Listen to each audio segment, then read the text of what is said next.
Olá, bom dia! Pode chegar, seja muito bem-vindo. O convite é o de sempre. Vamos juntos conferir o que foi notícia nessa semana no Brasil e no mundo. A vacina de reforço contra a Covid faz melhorar o tempo de resposta de anticorpos. Uma pesquisa feita nos Estados Unidos identificou que os níveis de anticorpos, após o esquema inicial de vacinação e o reforço, protegeram mais as pessoas. Vamos conferir? Uma pesquisa da Escola de Medicina da Universidade da Virgínia, nos Estados Unidos, destacou os benefícios da dose de reforço contra a Covid. As descobertas mostraram como os reforços de vacinas da Pfizer e da Moderna influenciaram na durabilidade dos anticorpos no organismo. Um reforço induz anticorpos mais duradouros, até mesmo entre aqueles que se recuperaram de uma infecção por Covid-19. O estudo apontou que os reforços da vacina de RNA mensageiro fornecem níveis aprimorados e bastante semelhantes de proteção contra a Covid-19. A pesquisa também revelou que os receptores mais velhos da vacina da Pfizer geraram menos anticorpos que os receptores mais jovens. Nos resultados mais recentes, os receptores de reforço mais jovens inicialmente geraram mais anticorpos do que os receptores mais velhos, mas essa diferença desapareceu com o tempo. Mais de 68 milhões de brasileiros deixaram de receber a primeira dose de reforço da vacina contra a Covid-19, segundo dados do Ministério da Saúde. De acordo com a pasta, 19 milhões e 300 mil brasileiros não completaram o esquema vacinal, tendo recebido apenas a primeira dose e não estão completamente protegidos. E ainda falando em saúde, a Agência Reguladora dos Estados Unidos, a FDA, aprovou o uso de um medicamento para tratar a obesidade em adolescentes acima de 12 anos. Apesar dos esforços para promover comportamentos saudáveis nos jovens, o índice de crianças nessas condições está crescendo, o que pode influenciar, por exemplo, no surgimento de doenças cardiovasculares e diabetes. Adolescentes que tenham um índice de massa corpórea entre os 5% superiores para a sua faixa etária poderão receber uma injeção semanal do medicamento, junto com um plano para reduzir a ingestão de calorias e aumentar os níveis de atividade física. Após um estudo do New England Journal of Medicine, que mostrou o resultado em adolescentes de 12 a 17 anos e que fizeram uso da injeção, perderam 14% do peso corporal em 64 semanas. Índices que quase correspondem aos testes para adultos, que perderam 15% do peso após 68 semanas. Fabricado pela dinamarquesa Novo Nordisk, o remédio chamado de Wegovy ou semaglutida funciona imitando um hormônio chamado peptídeo 1, semelhante ao glucagon, um hormônio produzido no intestino e liberado em resposta aos alimentos que desencadeia sentimentos de plenitude ou segurança. O medicamento foi originalmente desenvolvido para tratar diabetes, ajudando o pâncreas a liberar a quantidade certa de insulina quando os níveis de açúcar no sangue estão altos. Mas os cientistas descobriram que também tinha um efeito colateral de reduzir o apetite por dias, levando à perda de peso. Apesar dos resultados satisfatórios que indicaram que a ferramenta pode ser útil no combate à obesidade, os especialistas garantem que o medicamento não pode ser usado como algo mágico e alertam para algumas ressalvas quanto ao uso, já que 3 meses após o término do estudo, o grupo de adolescentes voltou a ganhar o peso perdido. Então, é necessário que o uso do medicamento esteja associado com atividade física regular e ainda moderar a ingestão de energia dietética. Atenção motoristas! A Carteira Nacional de Habilitação, que vencer a partir desse mês de janeiro, volta a ter o prazo de 30 dias para ser renovada. Durante o período crítico da pandemia, esse prazo para a regularização do documento havia sido estendido para evitar filas e aglomerações. Durante a pandemia, o Conselho Nacional de Trânsito havia permitido que os motoristas continuassem dirigindo mesmo com o documento vencido. No entanto, a Resolução 983 do CONTRAN, em vigor desde o início desta semana, retornou com os prazos anteriores, ou seja, documento de habilitação que vencer a partir do dia 1º de janeiro terão apenas um mês para fazer a renovação. O prazo estendido foi criado pelo CONTRAN para reduzir as filas e aglomerações nos postos de atendimentos durante a pandemia. Dessa maneira, o motorista poderia regularizar seu documento em até 8 meses sem ser autuado. Por fim, o motorista que teve seu documento vencido entre maio e dezembro de 2022 ainda poderá se beneficiar dos 8 meses adicionais. Então, preste atenção nas datas de vencimento. Para quem teve a sua CNH vencida em maio de 2022, o limite para renovação será no dia 31 de janeiro de 2023. Para o documento vencido em junho do ano passado, terá apenas até o dia 28 de fevereiro. E assim, sucessivamente até chegar ao vencimento de janeiro de 2023, que o motorista terá o limite para renovação somente em 30 dias. Vale lembrar que conduzir com a CNH vencida é infração gravíssima, segundo o Código de Trânsito Brasileiro. Caso seja parado em uma blitz, o motorista recebe uma multa de R$ 293,47, além de 7 pontos na habilitação. Na Bíblia, a videira é lembrada como a árvore dos abundantes frutos de uma sociedade justa e fraterna. No mundo, a uva é uma das 5 frutas mais consumidas no mundo. Por aqui, a região sul é a maior produtora. A repórter Michele Veiga tem uma história bem bacana sobre os agricultores do fruto para contar pra gente. Vamos conhecer juntos. Uma das mais antigas frutas descobertas pela humanidade. Fruto da árvore videira, a uva teve os seus primeiros registros há cerca de 8.000 anos no Oriente Médio.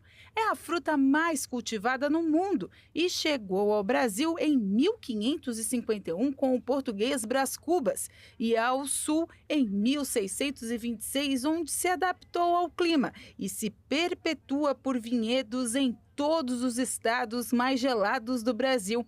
E para continuar o cultivo e a história dessa frutinha tão gostosa, um casal de agricultores mantém uma tradição familiar que está cada vez mais atraindo visitantes para a sua propriedade. Ter a experiência de colher a fruta direto do pé. Essa família mantém essa tradição há anos, dando a oportunidade das pessoas entenderem um pouco mais sobre o plantio das uvas. Antigamente, meus avós aqui, eles tinham aquela pequena pérgola em casa, assim, né? Então, para o consumo, né? Não se vendia assim comercialmente, eles faziam o próprio vinho deles, né? E aquela tradição, aquela coisa que já está no sangue da gente, né? A gente conseguiu dar continuidade com isso. Agora a gente já está produzindo em escala comercial, né? O casal Silvana e Rude são fregueses assíduos e aproveitam esse momento para fazer a colheita e lembrar dos velhos tempos. Ela já trabalhou com a agricultura e chega a se emocionar quando tem a oportunidade da colheita. Ele vê essa oportunidade de fazer amigos e também aproveitar o momento. É muito bom, maravilhoso. É bom, né, começar de novo, saber que, sei lá, eu gosto. É bom demais trabalhar no sítio, na roça. É um sonho que eu quero voltar a fazer de novo. Tá no campo, excelente terapia, né? Então, muito bom conviver com o pessoal, né? A gente vê os filhos, vê as coisas crescerem. Coisa que na cidade hoje a gente já não tem mais, né? Então, o ar puro, né? A tranquilidade, a paz, isso todos nós devemos de compartilhar e ter esse momento legal de poder colher direto da roça. E umas boas amizades também, né? O dono aqui é muito excelente. A dona Rosane cuida da parte comercial. Para aqueles que não querem ir até o parreiral, ela faz a venda do quilo das frutas ou da caixa no quiosque montado na frente da plantação. Mas fala emocionada de como é importante dar essa oportunidade para que as pessoas tenham essa pequena convivência com a natureza, principalmente as crianças. As crianças querem ver, porque as crianças nunca sabem o que é uma fruta, porque compram no mercado, mas nunca viram no pé, né? Então eles levam lá em cima na parreira, daí aí as crianças ficam felizes da vida. Não querem mais ir embora, tem dias assim que eles ficam a tarde toda, não tem? Aqui prestigiando a parreira. Esse ano, o casal espera colher cerca de 200 toneladas da fruta. Mesmo com as condições adversas, com muita chuva, as uvas resistiram e deram uma boa colheita. Mas, para eles, o importante mesmo é oportunizar novas experiências. E agora vamos de destaque internacional. A Espanha viveu em 2022 um dos anos mais quentes em mais de um século. Os dados foram revelados pela Agência Meteorológica do país. A Agência Meteorológica do Estado, que responde pela sigla EMET, anunciou que a Espanha viveu em 2022 o ano mais quente desde 1916, ano a partir do qual há dados disponíveis. A EMET acrescentou em postagem no Twitter que foi a primeira vez que a temperatura média anual superou 15 graus Celsius no país. Como outras partes da Europa, a Espanha sofreu em 2022 várias ondas de calor intensas, durante um verão marcado por um número recorde de incêndios florestais, um excesso de mortalidade e uma grande seca. Quase 4.744 mortes na Espanha foram atribuídas ao calor durante o verão de 2022. Ano passado, os incêndios arrasaram mais de 300 mil hectares, o pior balanço desde o início das medições em 2000. Segundo o Ministério da Transição Ecológica, os reservatórios de água chegaram a 43% de sua capacidade no final de dezembro, frente a uma média de 53% nos últimos 10 anos. A gente vai para um rápido intervalo e na volta falamos sobre aquele clássico de início de ano que é fácil de falar e difícil de cumprir, as metas para 2023. Já já a gente dá dicas de como tirar os planos do papel. Nós voltamos já, não perca!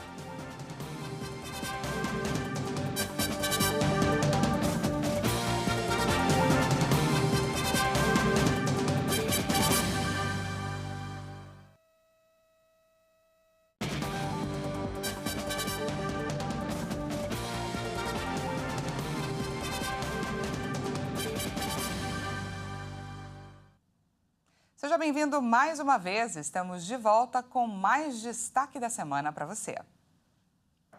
Um estudo revelou que manter um nível adequado de hidratação, além de um estilo de vida saudável, pode ajudar a retardar o envelhecimento precoce e a reduzir riscos de doenças crônicas. Baseado em dados de mais de 11 mil adultos coletados ao longo de 25 anos, um estudo feito pelo Instituto Nacional de Saúde dos Estados Unidos chegou à conclusão que adultos que não estão suficientemente hidratados podem envelhecer mais rápido, enfrentar um risco maior de doenças crônicas e ter maior probabilidade de morrer mais jovem do que aquele que bebe muito líquido. Os participantes tinham idades entre 45 e 66 anos quando foram à primeira consulta médica e retornaram para acompanhamento com 70 e 90 anos. Os pesquisadores analisaram a associação entre os níveis séricos de sódio, que sobem quando a ingestão de líquidos diminui, e vários indicadores de saúde dos participantes.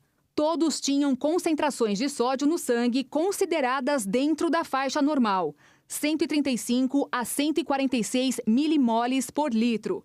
Mas os resultados mostraram que os pacientes com níveis no limite superior dessa faixa normal, acima de 144, envelheceram fisiologicamente mais rápido do que aqueles com níveis mais baixos. Essas pessoas tinham 50% mais chances de mostrar sinais de envelhecimento físico, o que refletiu em marcadores de saúde associados, como pressão alta, colesterol e açúcar no sangue. Adultos com níveis mais altos também tiveram um risco aproximadamente 20% maior de morte prematura. Mesmo pessoas com níveis de sódio no sangue acima de 142 milimoles por litro apresentaram aumento de até 64% no risco de certas doenças crônicas, incluindo insuficiência cardíaca, derrame, doença pulmonar crônica, diabetes e demência. Por outro lado, adultos com níveis séricos de sódio entre 138 e 140 miliequivalentes por litro tiveram um menor risco de desenvolver doença crônica. De acordo com o Instituto Nacional de Saúde dos Estados Unidos, esse estudo é observacional. Então, a descoberta representa um início de evidência para informar a prática clínica e orientar o comportamento individual de saúde, assim como a atividade física regular, a nutrição e hidratação adequadas são consideradas parte de um estilo de vida saudável. Nessa semana foi inaugurada no Rio de Janeiro, em frente ao Maracanã, a Avenida Rei Pelé. Essa é mais uma homenagem que eterniza os feitos do rei. Vamos conferir. A Prefeitura Municipal destacou a grande relação do rei do futebol com o estádio para homenagem. Então, eu acho muito importante, em frente ao Maracanã, onde ele fez o 1000º gol. Ele se despediu aqui da seleção brasileira em 1971 contra a Iugoslávia. Foi campeão mundial pelo Santos em 63. Então, nada mais justo do que isso. E hoje, assim, embora o Pelé tenha jogado toda a sua vida no time de São Paulo, no Santos, ele teve vários momentos marcantes no Maracanã. Tanto contra times cariocas, né, quando enfrentava os times aqui do Rio e São Paulo, como pela seleção brasileira. A homenagem é absolutamente justa. Pelé foi o maior ícone da história do Brasil, representou o Brasil no mundo inteiro. Um grande profissional, um grande atleta, né? Foi realmente um grande ícone do Brasil. Eu acho que ele merece muito mais do que isso, porque ele foi um cara que ele, apesar que eu ouvi muito pouco, mas aquele negro corre na veia da gente, ele merece muito mais. Uma cerimônia em frente ao estádio marcou o lançamento da nova sinalização do trecho da Avenida Radial Oeste, de quase 1,5 km de extensão. Colocar a vida financeira em dia, trocar de carro, fazer aquela viagem para fora do país ou retomar a vida fitness. Esses podem ser alguns dos objetivos que surgem com a chegada de um ano novo. Aliás, um clássico do período, não é?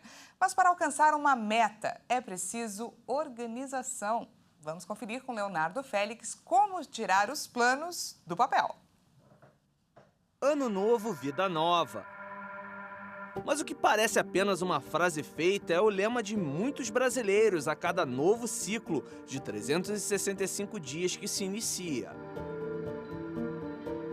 Emagrecer, organizar as contas, mudar de profissão, se exercitar, encontrar um amor ou viajar são algumas das metas mais comuns neste período do ano.